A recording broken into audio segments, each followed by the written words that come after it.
Hello and welcome to episode 1 and 2 of Media and Broadcast Tech Podcast. So this is the new podcast series that we have started after the success of Space Defense and Security podcast.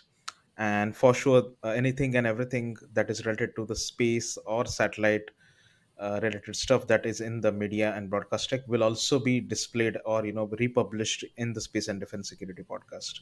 So without any delay, I would like to actually take a jump onto the topic of today, that is navigating the future of satellite communications, collaboration between satellite operators, multi-orbit systems, and software defined satellites. So before we take a deep dive into this topic, because I thought, coming from a satellite communications background, I thought best way to kick off the media and broadcast tech podcast is to possibly start with satellite, because I believe whether it's a live match or a live television, anything and everything that we see or right on our mobile phones or even a television, somewhere a satellite domain is integrated within it. So that's the reason we are starting the series with the satellite domain.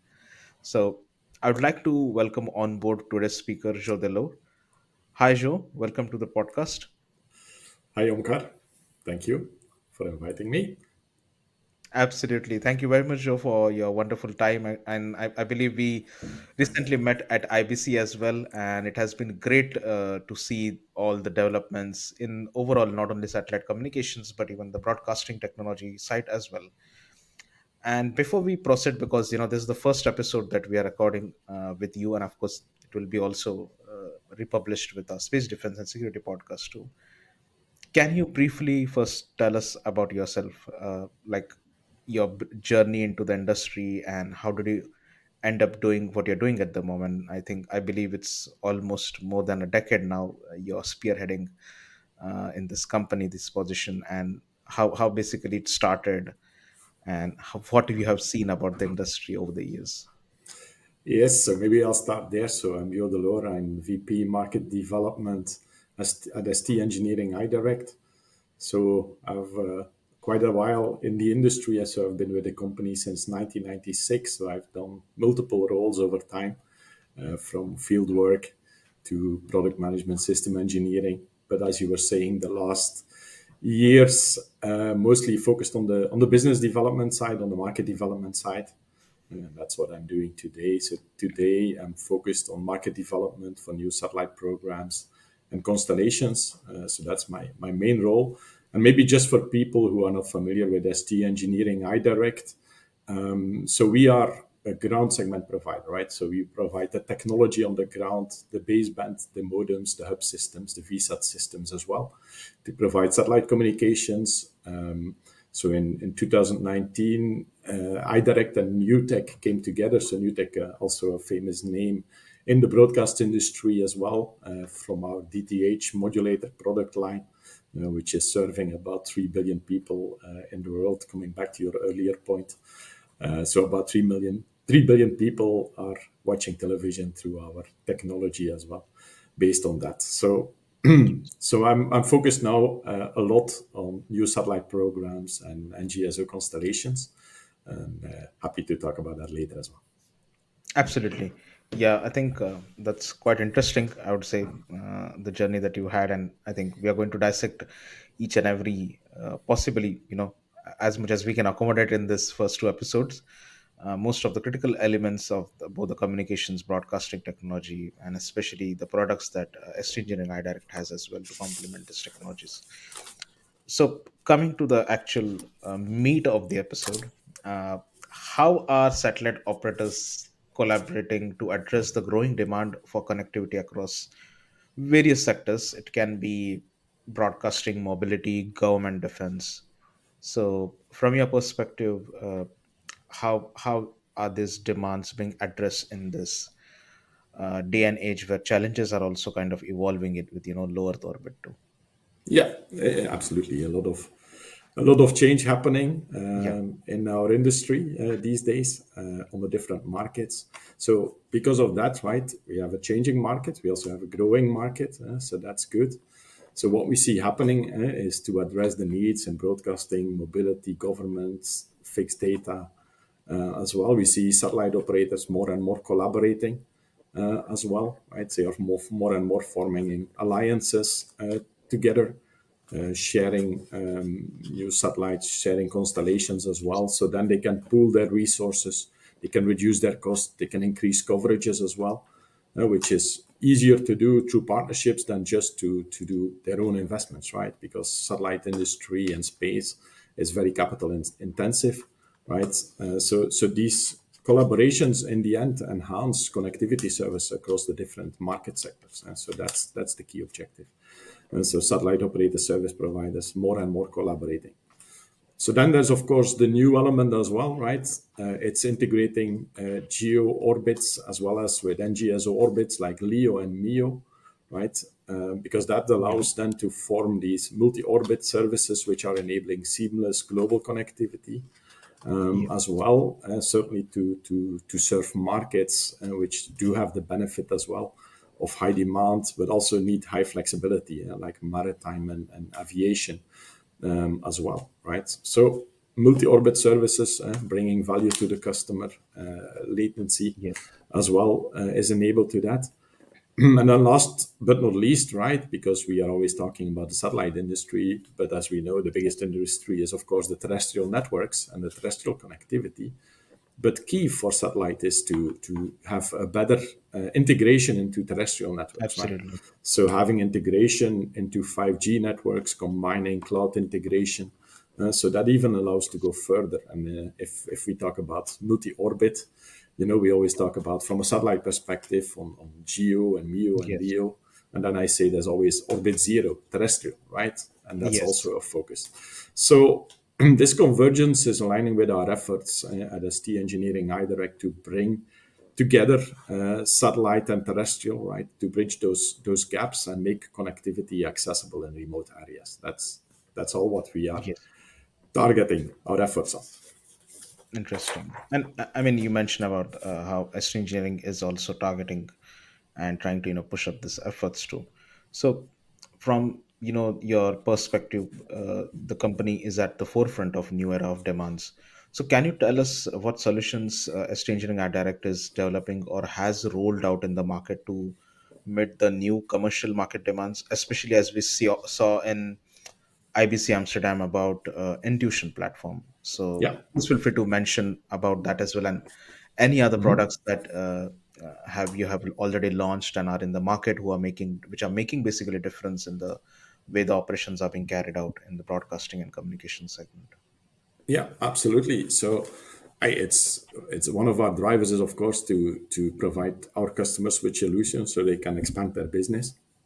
And it's good to talk today about two elements, right? So maybe let's talk first a bit about, let's say, the broadcast domain, right, where we are evolving more and more to IP content delivery terrestrially, but also on satellite. So that's one of the innovations. So how can we enable our customers to play in that domain as well, right? And Yes. how can they use satellites and the advantage of satellite to deliver cost-effective content, right? Okay, be it live, be it on demand, be it files as well. And how can they do that to a combination of mobile devices and large screens? So that's what SkyFlow is all about. So SkyFlow is an Yes. innovative collaboration between partners, EKT, Easy Broadcast, Quadrille, Easy DRM, and ST Engineering iDirect. And we have developed an end-to-end solution together, which is using DVB native IP. So that's a standard for IP delivery of content, Yes. right? And specifically, why is the solution of interest? It allows for content distribution, multi-screen environment to household or to Yes. businesses as well, which may have not proper internet access to do it over a terrestrial network, but also to do it in a smart way so that it can efficiently and effectively address a combination of television, tablet, and smart devices. Yes. And so SkyFlow is capable of providing that one-way broadcasting or even do two-way broadcasting and content distribution as well, but allowing it to benefit from the unique attributes that satellite is bringing for the delivery of OTT services, be it Yes. video content live or on demand, or be it other content like files. So that's one, Yes. right? But then I think we'd even say more importantly, the market is increasingly competitive. So operators are also looking, how do we play into this environment? Yes. How can we compete? How can we get a good return on investment? And so how can we capture that future revenue of our business? So as a response to that, earlier this year, we launched the Intuition platform. So that's really our core focus, and it's our next generation ground system Yes. platform, which aims to provide speed, scale, cost, and flexibility of service delivery. So it's all about delivering connectivity cost Yes. effectively, but also efficiency on operations, take care of maintenance cost and OPEX as well, right? So what is Absolutely. Intuition? It's an advanced satellite networking ground system that combines major breakthroughs with ST Engineering's iDirect best industry technologies. So we bring that together in that platform. But at the same time, we're looking at 5 core capabilities. So the first one is virtualization and cloud native, cloud-based infrastructure to scale Yes. services quickly and cost effectively, and to be able to deliver faster time to market. And the second Yes. one is what I was talking about as well, to serve that multi-orbit need as well. So intelligent multi-orbit support to deliver services for every application on every orbit. There's Yes. a big focus on standardization, standard-based network convergence to integrate the satellite networks with the terrestrial networks and the global communications. Then another aspect, and that's one of the key innovations as well, is end-to-end orchestration of services and resources to bring the services where they are Absolutely. needed, right? To address that demand across the networks. And then last but not Yes. least, because of a lot of changes, let's say on the technology side and on the architecture side, and the scaling of the networks, also flexible go-to-market strategies. So enable our customers that they can go to market with their customers with multiple business models, so that they have flexibility to better address the needs of their customers, which may then serve the end user. So that's having Yes. the widest range of business models. So that's what Intuition is all about. We launched it Yes. beginning of this year, and in October we announced the availability of a first customer testing release as well, which customers can use for adoption towards their general availability products, which we will release in 2025. Absolutely. And just I would say, taking a step ahead, can you explain the advantages of multi-orbit systems and how are they enhancing network resilience, security, and throughput? Uh, because I believe we are not only right now concentrated, in one orbit. I think since SCS became one of the first successful operators to launch NGSO constellation, that is O3b in the MEO orbit, since then we are seeing a lot more interest that is growing in the multi-orbit systems. So from that perspective, can you tell us briefly about this development and how it is basically enhancing especially the security and the resilience, bringing both in the operation side as well as on the consumer market side?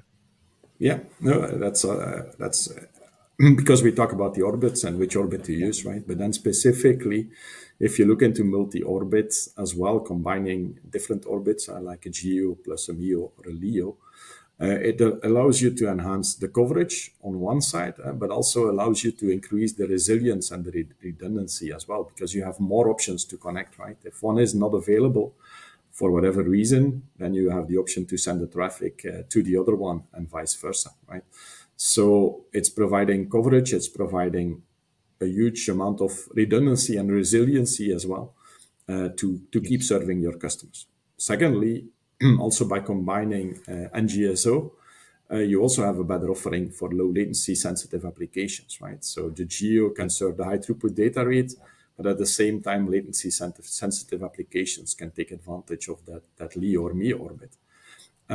So that's also enabling better performance for the end users across their applications, which they have run over these satellite connectivities. Yes. And then, yeah, last one but not least one is security, right? That's a key element, and it's applicable to all orbits, right? But again, same thing. If you have more options, you can choose whatever is the best one to your level of security needed, right? So if you say I have something which is sensitive and security and it needs extra protection against interference or jamming, you can choose one path, and the same way you can send other traffic to another path. And so that's Absolutely. providing exactly that high level of resilience and security, which of course is most relevant as well in defense government, emergency response markets, critical Yes. infrastructure markets. That's where security and resilience are critical. Interesting.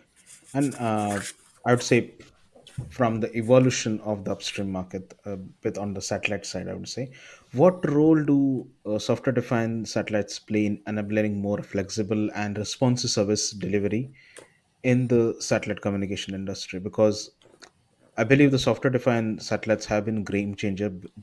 One of the reasons is, like, you can shift the kind of usage that you want to do with them, which was not, I think, possible previously with the traditional satellites. So yeah, please Yeah, proceed with well, this. that's one of the biggest innovations I would say Yes.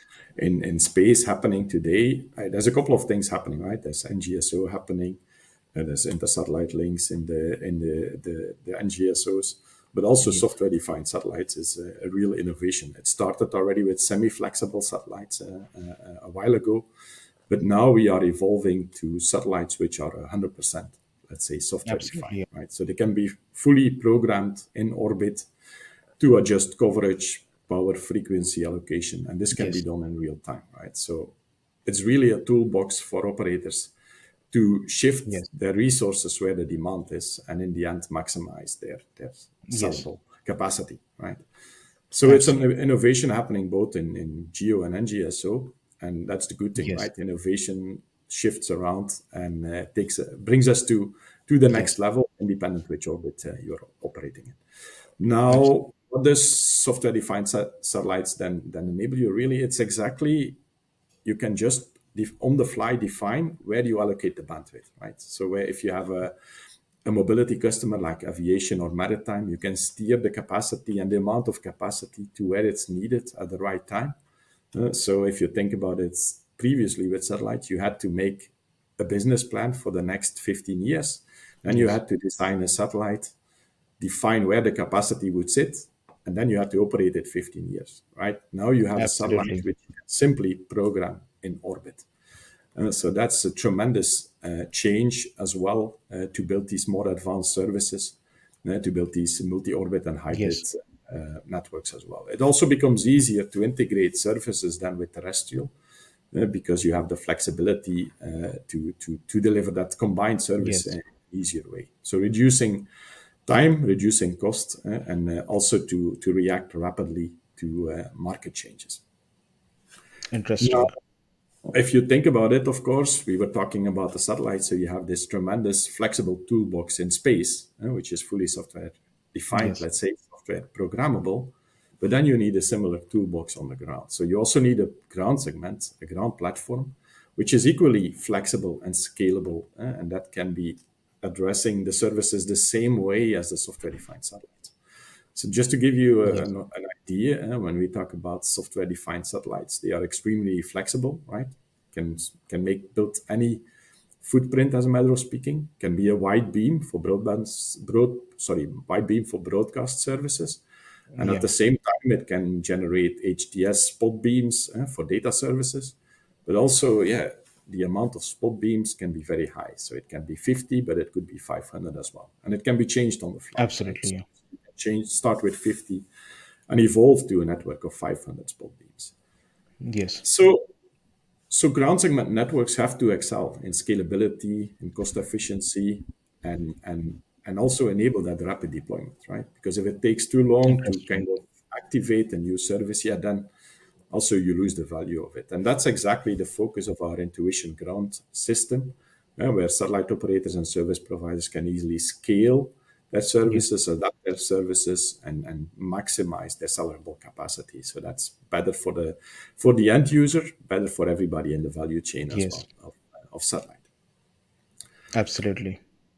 So yeah, how do we do that, right? How do we provide the same toolbox which is in space? How do we provide that in the ground? So that's Intuition's innovation around virtualization and orchestration, where its cloud native architecture enables exactly that flexibility as well. So Intuition enables faster deployments, on a larger scale, on more locations, and then with the flexibility to adapt that on the fly according to the market needs. So it's also fully software defined.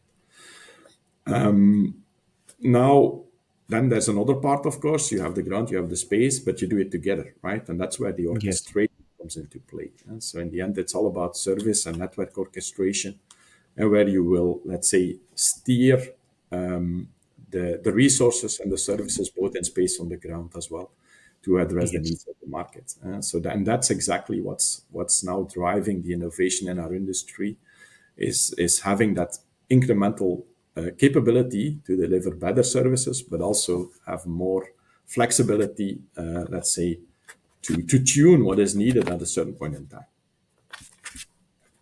Absolutely. And I would say this is a good point to basically wrap up on the upstream side of the market that you have mentioned. And we have just kickstarted the conversation for the intuition as well.